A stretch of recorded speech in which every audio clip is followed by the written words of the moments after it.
Assalamualaikum warahmatullahi wabarakatuh. Perkenalkan, nama saya Hoirunisa Oktaviani dari Jurnalistik 4B.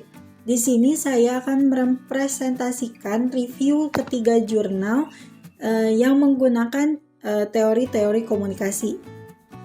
Judul jurnal yang pertama yaitu Strukturasi Implementasi Kebijakan Disabilitas. Judul ini menggunakan teori strukturasi. Yang pertama, masalah penelitian.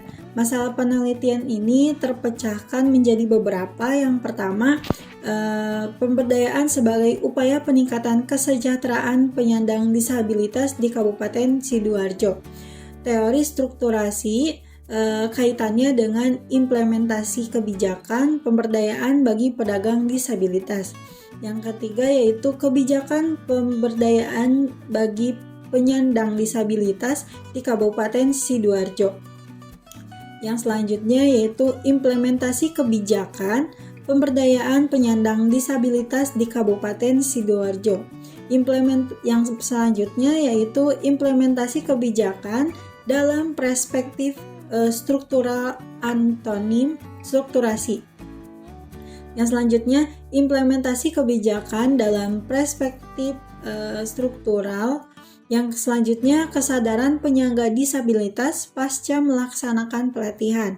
Yang kedua, metode yang digunakan dalam jurnal ini adalah menggunakan metode kuantitatif dengan penelitian studi kasus yang berlokasi di Kabupaten Sidoarjo karena banyaknya industri yang memperbesar ruang penyandang disabilitas bekerja di perusahaan. Yang ketiga yaitu teori yang digunakan dalam jurnal ini menggunakan teori strukturasi yang menjelaskan tentang hubungan antara struktur dengan praktek sosial agen serta konsep kesadaran. Hubungan antara struktural dan agen ini menggunakan analisis dimensi struktural. Yang keempat, keterkaitan antara teori dan kajian dalam jurnal tersebut. Dalam lingkup ini, struktur yang dimaksud adalah sigma yang ada dalam masyarakat bahwa penyandang disabilitas merupakan kelompok mayoritas dalam masyarakat yang tidak produktif seperti masyarakat pada umumnya. Dari struktur tersebut terdapat 3 dimensi struktur dalam sistem sosial. Yang pertama, signifikasi, dominasi, dan legitimasi. Dari penguatan ketiga unsur struktur tersebut terjadi suatu proses pemberdayaan penyandang disabilitas oleh pemerintah yang diajukan untuk kemandirian penyandang disabilitas dalam hal bekerja berupa kegiatan pelatihan yang pada akhirnya menjadi suatu praktek sosial. Selain kebijakan pemerintah terkait implementasi pemberdayaan bagi penyandang disabilitas, penelitian ini juga akan terlihat bagaimana mengapa respon penyandang disabilitas ini terhadap kegiatan pemberdayaan yang dilakukan pemerintah Kabupaten Sidoarjo. Yang kedua, jurnal yang saya analisis yang berjudul Aplikasi Transportasi Online atau Gojek, bentuk dari konstruksi sosial teknologi dalam media baru.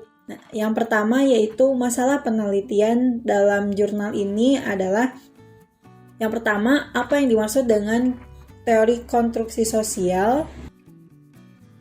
Yang kedua, bagaimana konstruksi sosial teknologi dalam media baru.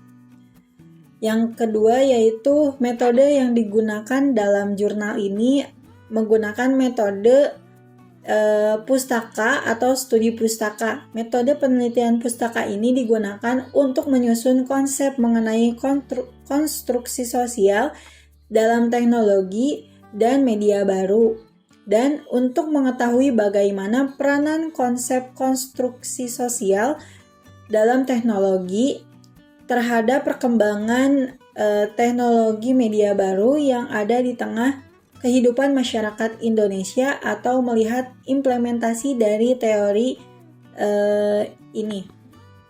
Yang ketiga yaitu teori yang digunakan dalam jurnal ini menggunakan teori konstruksi sosial. Di dalam konsep ini yang dimaksud bahwa kehidupan sosial dan masyarakat membentuk adanya sebuah teknologi yang menyatakan bahwa teknologi tidak menentukan tindak manusia, tetapi sebaliknya manusia yang membentuk teknologi. Yang keempat yaitu keterkaitan antara teori dan kajian dalam penelitian tersebut. Media baru muncul sebagai hasil dari konstruksi sosial masyarakat dalam memanfaatkan perkembangan kemajuan teknologi informasi yang begitu pesat di era digital ini. Masyarakat sekarang ini membutuhkan suatu yang bersifat instan dan praktis dalam menunjukkan kehidupan mereka. Munculnya aplikasi-aplikasi online atau mobile application hadir diciptakan untuk mengatasi permasalahan yang ada dalam masyarakat. Seperti Gojek, Grab. Berbicara mengenai teori ini yang memiliki perspektif bahwa teknologi tidak menentukan manusia sebagai pendapat dari teori diskriminasi teknologi, tapi manusialah yang mengatur tindakan dari teknologi itu sendiri.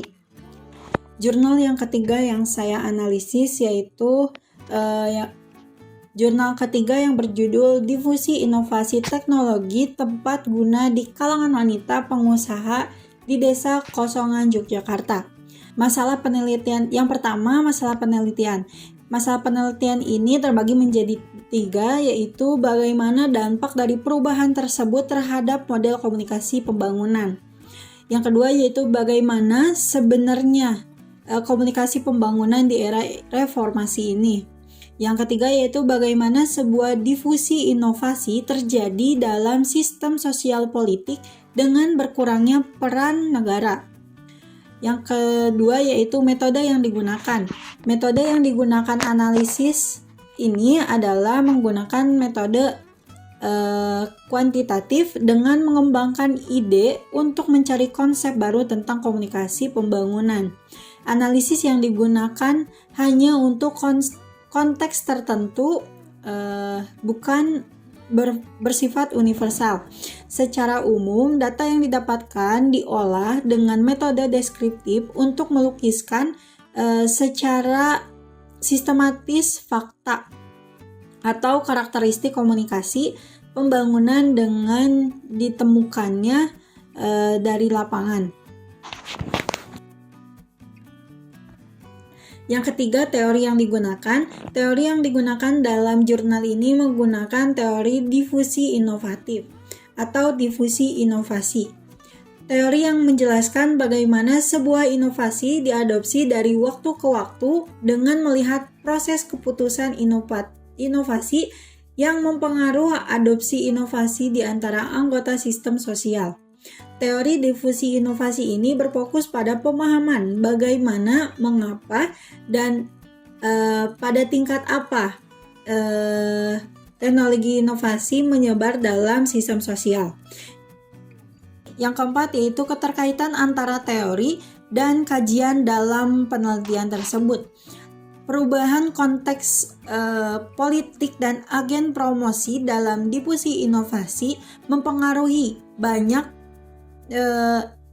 banyak proses penerimaan teknologi tepat guna di kalangan wanita pengusaha di Desa Kosongan. Konteks politik yang diwarnai dekoratisasi dalam semua bidang kehidupan memberikan ruang yang luas kepada masyarakat untuk mencari informasi ataupun berperan sebagai agen promosi dalam sebuah proses difusi inovasi ini. Kalau di era sebelumnya pemerintah lebih banyak berperan sebagai agen promosi, maka pada di era reformasi ini lebih banyak yang dijalankan oleh masyarakat.